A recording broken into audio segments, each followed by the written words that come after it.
ایک شخص کے ہاں صرف بیٹیاں تھیں۔ ہر مرتبہ اس کو امید ہوتی کہ اب تو بیٹا پیدا ہوگا، مگر ہر بار بیٹی ہی پیدا ہوتی۔ اس طرح اس کے ہاں یکے بعد دیگرے 6 بیٹیاں ہو گئیں۔ اس کی بیوی کے ہاں پھر ولادت متوقع تھی۔ وہ ڈر رہا تھا کہ کہیں پھر لڑکی پیدا نہ ہو جائے۔ شیطان نے اس کو بہکایا، چنانچہ اس نے ارادہ کر لیا کہ اب بھی لڑکی پیدا ہوئی تو وہ اپنی بیوی کو طلاق دے دے گا۔ اس کی کج فہمی پر غور کریں، بھلا اس میں بیوی کا کیا قصور؟ رات کو سویا تو اس نے عجیب و غریب خواب دیکھا۔ اس نے دیکھا قیامت برپا ہو چکی ہے، اس کے گناہ بہت زیادہ ہیں جن کے سبب اس پر جہنم واجب ہو چکی ہے، لہٰذا فرشتوں نے اس کو پکڑا اور جہنم کی طرف لے گئے۔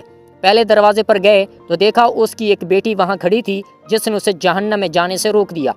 فرشتے اسے لے کر دوسرے دروازے پر چلے گئے، وہاں اس کی دوسری بیٹی کھڑی تھی جو اس کے لیے آڑ بن گئی۔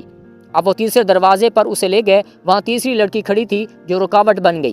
اس طرح فرشتے جس دروازے پر اس کو لے کر جاتے، وہاں اس کی ایک بیٹی کھڑی ہوتی جو اس کا دفاع کرتی اور جہنم میں جانے سے روک دیتی۔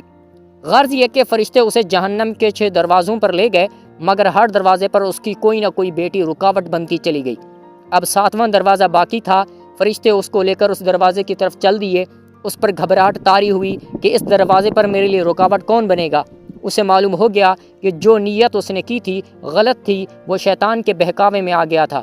انتہائی پریشانی اور خوف و دہشت کے عالم میں اس کی آنکھ کھل چکی تھی۔ اس نے رب العزت کے حضور اپنے ہاتھوں کو بلند کیا اور دعا کی، اے اللہ مجھے 7ویں بیٹی عطا فرما۔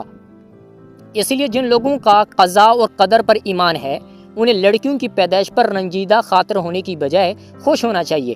ایمان کی کمزوری کے سبب جن بد عقیدہ لوگوں کا یہ تصور بن چکا ہے کہ لڑکیوں کی پیدائش کا سبب ان کی بیویاں ہیں، یہ سراسر غلط ہے۔ اس میں بیویوں کا یا خود ان کا کوئی عمل دخل نہیں، بلکہ میاں بیوی تو صرف ایک ذریعہ ہیں۔ پیدا کرنے والی ہستی تو صرف اللہ وحدہ لا شریک لہ کی ہے۔ وہی جس کو چاہتا ہے لڑکا دیتا ہے، جس کو چاہتا ہے لڑکی دیتا ہے، جس کو چاہتا ہے لڑکے اور لڑکیاں ملا کر دیتا ہے، اور جس کو چاہتا ہے بانجھ بنا دیتا ہے۔ ایسی صورت میں ہر مسلمان پر واجب ہے اللہ تعالیٰ کی قضاء اور قدر پر راضی ہو۔ اللہ تعالیٰ نے سورۃ الشورى میں ارشاد فرمایا ہے، آسمانوں کی اور زمین کی سلطنت اللہ تعالیٰ ہی کے لیے ہے۔ وہ جو چاہتا ہے پیدا کرتا ہے، جس کو چاہتا ہے بیٹیاں دیتا ہے اور جسے چاہتا ہے بیٹے دیتا ہے، یا پھر لڑکے اور لڑکیاں ملا جلا کر دیتا ہے اور جسے چاہتا ہے بانجھ کر دیتا ہے۔ وہ بڑے علم والا اور کامل قدرت والا ہے۔